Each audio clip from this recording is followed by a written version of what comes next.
Hi everyone, welcome back to my channel. My name is Lucy and in today's video I'm telling you guys the books I'm going to be reading this autumn.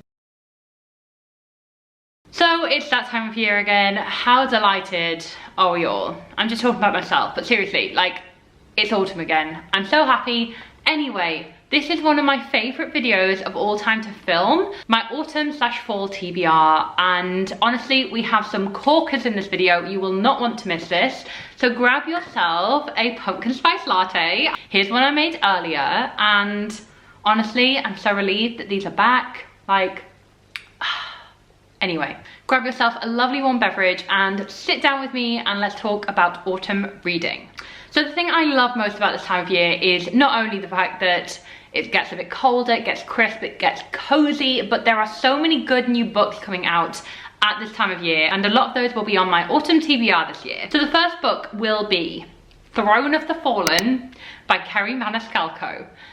Are you guys excited about this book? Please tell me you are, because this is, I guess, like the spin-off in the Kingdom of the Wicked series by Kerri Maniscalco, which you all know.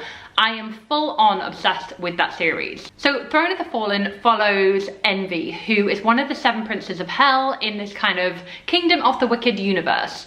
I don't think you have to have read that series, but I think it helps because I'm pretty sure there are guest appearances from Emilia and Wrath from the original series. So for that reason, I would say, like, just immerse yourself in the world. Like, read those books if you haven't already. I think, like Kingdom of the Wicked, it's set in the real world at first. So I'm pretty sure it's set in Regency London, and that's where we meet Camille, or Camilla, who is our main character, and she is trying to escape a betrothal, I believe. A marriage to someone she doesn't want to marry, and that's where she enters into a bargain with Envy, aka one of the 7 princes of hell.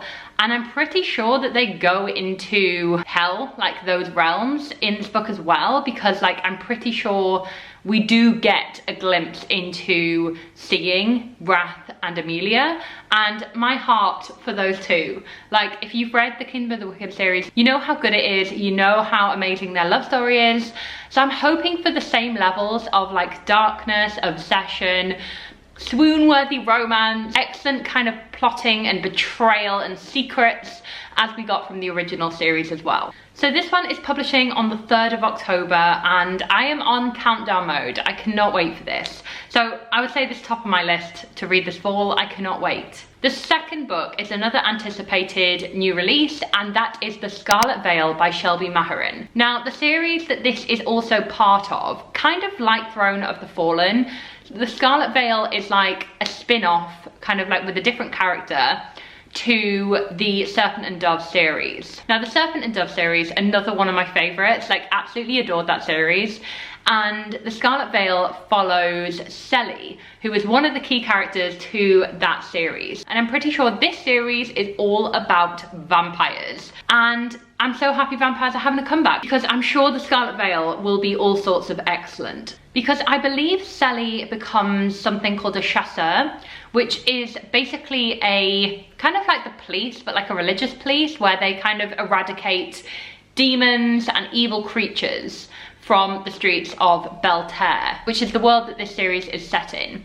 Now, her fiancé, called Jean-Luc, is another big character in the original series. And I'm like, how did they stay together? Because I think this is a vampire romance. So I'm a bit intrigued to see, like, what happens with Selly and Jean-Luc, and if we get to see, like, Lou and all of the other characters from the original series. Basically, I love it when there is like a spin-off book to a favorite series of mine. It's like the best thing ever. This publishes on the 28th of September, so we really don't have long to wait, and I'm so excited about this new release. Now, we have another new release I'm super pumped for. This comes out in October, and it is Swordcatcher by Cassandra Clare. Now, I've been lucky enough to have received an exclusive hardback proof of Swordcatcher, which was kindly sent to me from Tor Books. So thank you guys for sending that across. I'm so excited that I get to read this early and talk about it on my channel. So this, I believe, is Cassandra Clare's first adult fantasy series, so this is a big moment, and this is set in the fictional world of Castellane. This follows Kel, who is a young orphan who becomes the bodyguard, like a body double. He is a sword catcher, which means he has to basically protect the prince of the kingdom. And he gets roped in with Lynn, who is a kind of like a physician. She is like a magical wielder, and get embroiled into the underworld of Castellane, namely by the king of the underworld, the rag picker king. So this sounds super intriguing. I am really intrigued to know like what it's going to be like compared to the Shadowhunter series, like how Cassandra Clare can turn her hand to adult fantasy. I'm really intrigued to see what it's like. I do genuinely think this is going to be amazing. Like, it's Cassandra Clare, how can it not? But it's a big book, and I am like, this is going to take a good chunk of time for me to finish, but equally I'm so excited to start reading it. And this one comes out the 3rd of October. So the next book is another proof I got sent from Tor Books, so thank you guys for that. It is Starling House, and this is by Alex E. Harrow. First off, I adore this cover. I think it's absolutely beautiful, like very gothic, very dark, very autumnal. And this basically features a creepy house, and I love a creepy house book. This is also coming out this October, so I'm really happy I get to read this early. It's nice and short, which I love to see. But this basically features a creepy house in a town called Eden. And our main character, Opal, has to find work because she needs to get her brother out of this town. And to do that, she obviously needs funds. She spots a job that's going at Starling House, and there she meets its mysterious owner called Arthur. The strange thing is though, even though it's a creepy house, she really feels at home there, but she realizes that there are darker undercurrents to the house, and there are other people who want its secrets for themselves. So I'm really excited about this book. I think it sounds gothic, super creepy. Again, I love a haunted house vibe, and I think this one will be perfect reading this autumn. So the next book that's on my autumn reading list is The Undertaking of Heart and Mercy by Megan Bannon. This was on my TBR for last year. I'm not gonna lie guys, I've recycled this because I didn't get around to reading it. And this is just kind of the remedy I think I need from all the darker books on my TBR. Don't get me wrong, this is still gonna be like dark and spooky. It's kind of like a fantasy that's set around these undertakers, but this is like a cozy romance, kind of like a rom-com set in a dark fantasy world. So this basically follows Mercy, who is trying to keep her business afloat. I think it's an undertaker's, and there is someone called Hart who is trying to basically ruin that business and kind of tear it down. I don't really know why, but then she starts writing letters to a friend, and these letters end up being kind of a source of enjoyment for her, like a relief, like someone who really gets it. Of course she's writing to Hart, so it's kind of like an anonymous love letter pen pal situation, and of course then they find out who they're talking to, and I imagine romantic hilarity ensues. So this sounds like a perfect antidote, as I said, to all the darker reading around this time of year.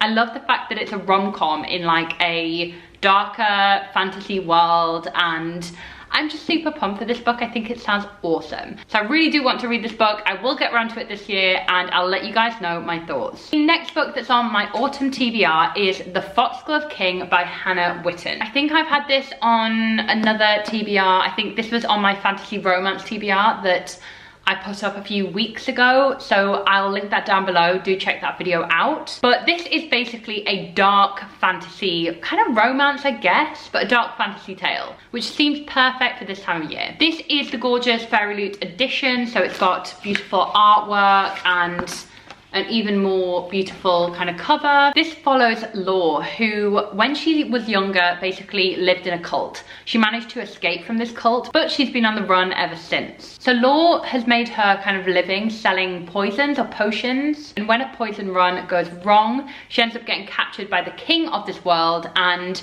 he forces her to live in his court. And this court is very kind of toxic, very like backstabbing, and very dark indeed. So I'm super excited about this book. I have heard from you guys that you really enjoyed this book, so do let me know if I should read this first. I'm super excited to read this actually. I think it's like the dark fantasy that I've been after for a while now, especially if it has a dose of romance as well. And finally, another new release which I need to read this autumn. It is of course the one, the only, Iron Flame by Rebecca Yarros.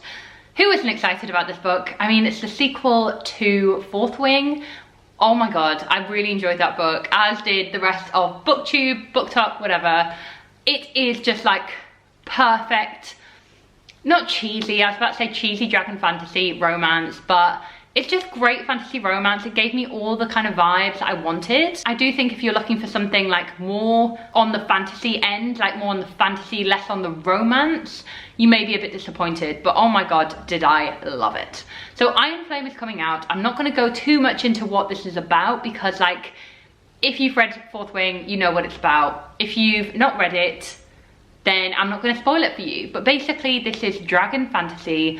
I was surprised by actually like a lot of the twists at the end, like a lot of like where the book took us. I was pleasantly surprised by that. And the romance too was perfect. So can't wait for Iron Flame. I think it's going to be super, super dramatic and impactful. And I can't wait to hear your thoughts on it when we all read it and all die in excitement. And this book is released on the 7th of November, so right at the end of the autumn period. I am counting down the days for this, like I cannot wait. So do let me know if you're excited about Iron Flame as well. Oh, so much fantasy, like everything in this list has been fantasy. I mean, what can I say? Fantasy romance stan at heart, always. So guys, that was it for my autumn fall TBR and the books I want to read this autumn season. Do let me know what you'll be reading this autumn season. I'm super, super excited to just get like cozy and like read lots of good books. I would love to know what's on your list too. Thank you so much for watching. If you did enjoy this video, why not click that subscribe button down below? I would love for you to join this little community I have over here. And there's lots more autumnal videos coming up soon. Thank you again for watching and I'll see you next time. Bye.